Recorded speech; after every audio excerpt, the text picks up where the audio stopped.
During the interview, Jun Mizutani said, "Our 12 consecutive years, today's final was the most difficult." And he said if Harimoto could perform 100%, it would be impossible for him to beat Harimoto. And he said in kind of yielding way that he had won so many victories before Harimoto came. He almost suggested that they are almost coming from different generations. And this is true. Harimoto's victory isn't a coincidence. Isn't because, in my opinion, isn't because of his screaming. And we'll walk through the game and I'll show you why. No spin serve. Jun only lifts the ball over, no quality. Half long serve. Fast backhand topspin counter.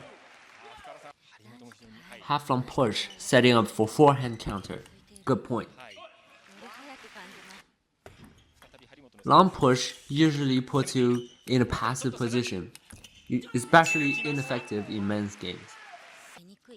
What is this no spin, long, high serve? Clearly, Jun is a little bit tenser than Harimoto. Nice spinny loop with good placement, but still a bit dangerous. Nice serve variation to the backhand.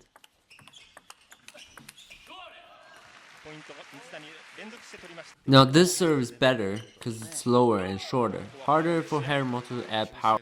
Just like the first point, Jun's losing points on short game. Jun is testing Harimoto's forehand half long. He's earned 3 points so far. Nice changing, no quality. Jun changes to reverse pendulum. Nice combination of forehand short, the middle.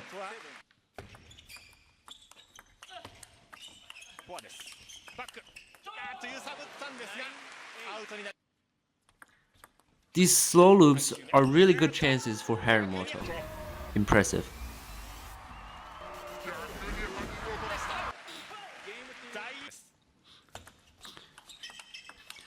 Drew should have counter-looped Harimoto's first loop instead of blocking. There's not enough pressure put on Harimoto. This flip is just as bad as his short touches. Similar situation here, where Jun is blocking away from the table, but Harimoto stays close to the table. And this is the new trend.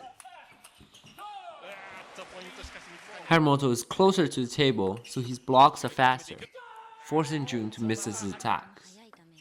Jun's kinda lost here, giving away 3 points. Harimoto just never backs up, putting continual pressure on Jun. Good reaction. Jun's having trouble reading serves, probably because he's left-handed. It's kinda hard to see from that corner. Notice during this rally, Jun keeps backing up, but Harimoto continues his fast rhythm close to the table. Although Harimoto loses the point, you can see his good sense of placement, changing it up for every shot. The reason Jun looks so passive in the game is because his forehand loops lack power, and are always countered by Harimoto. His upper arm is too close to his body, so although he has more consistency, there's not enough distance to create a large torque, as I mentioned in the table tennis secret Bible. Harimoto can add power and pace even when blocking. And this is another new trend, which is meet power with more power.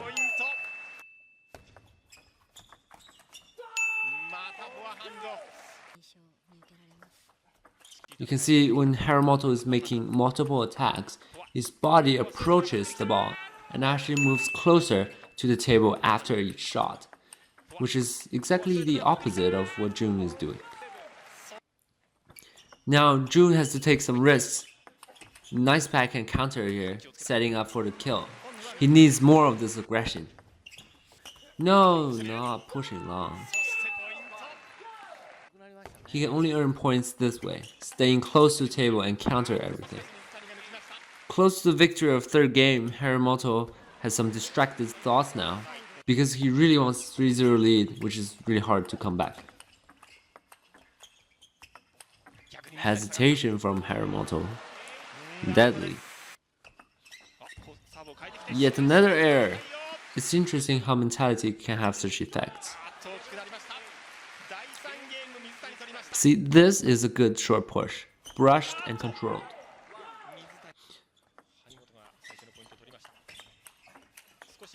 Jun's defending too much, now the balls are bigger, and it's really hard to win the point by lobbing.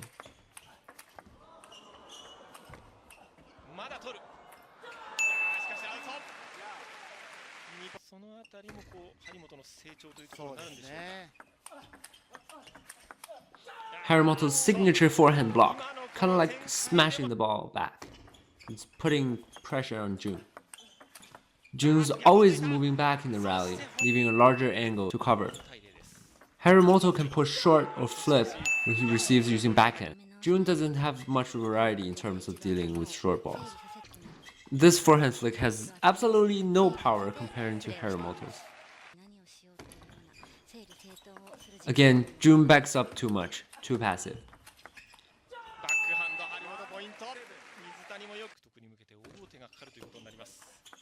Yet another long push.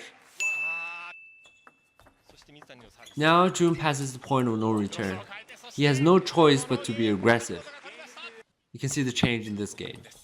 Much more aggressive flick, and this one with fake motion. Nice. Fast-paced forehand attack. Nice. He's taking the initiative to increase pace and power before Harimoto. Nice.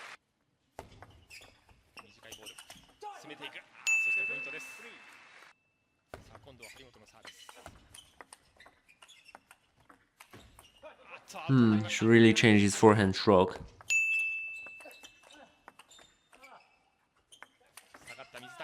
Wow.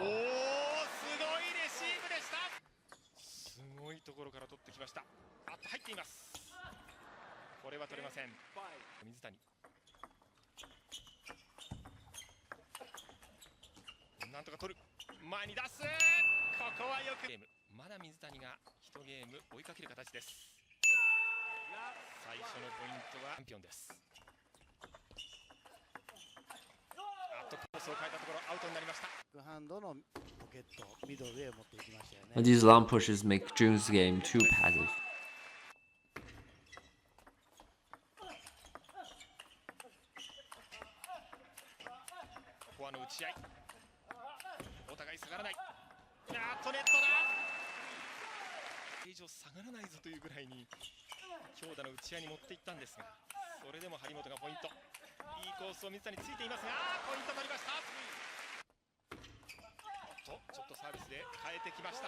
As Jun increases his aggressiveness, his forehand stroke is losing consistency. Beautiful banana.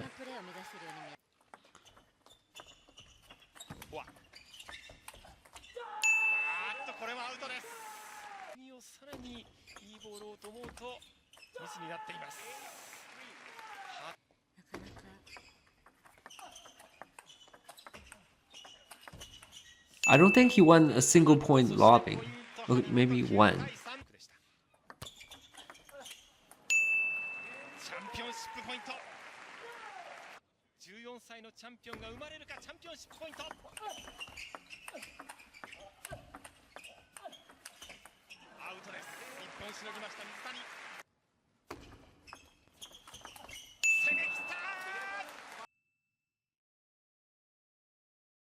So to conclude, every aspect of table tennis, short, during rallies, serves, attacks, mentality, and techniques wise, Harimoto is above Mizutani. Harimoto keeps a consistent serve and uses mostly no-spin serve to control the next attack, whereas Mizutani had little errors in his service games. In terms of receiving short, Mizutani usually either pushes short, which has really no quality, or he pushes long, which makes him very passive.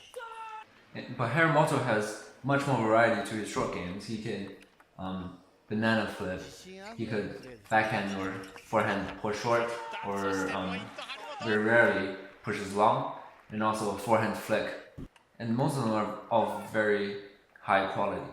And then after short games, when it develops into a head-to-head rally, Harimoto is always the one who initiates the attacks and who puts more power and increases speed, the pace, and also he's always the one starting to change up placement. Those are advanced techniques, but the one biggest characteristic of Harimoto is that he stays very close to the table, and he has short strokes so that the angle on his side is small, but he can change up the placement and let Mizutani run.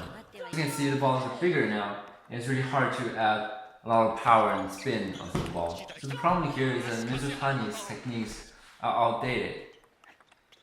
After a short game, he just backs up and expects a loop-to-loop rally. But Harimoto stays close to the table, so Mizutani doesn't have the time to execute his stroke, so he has to passively block those balls. And the more he blocks, the faster Harimoto attacks. So he's always in the passive side. So I think what Mizutani said in his interview was his genuine feeling. Is that there's a huge gap between his techniques and Harimoto's. And nowadays, as balls get bigger and we don't use inorganic glues, we need to stay close to the table and use power to meet power. What's about the most advanced techniques in table tennis on this channel together. Thank you for watching. Yeah. It was really good.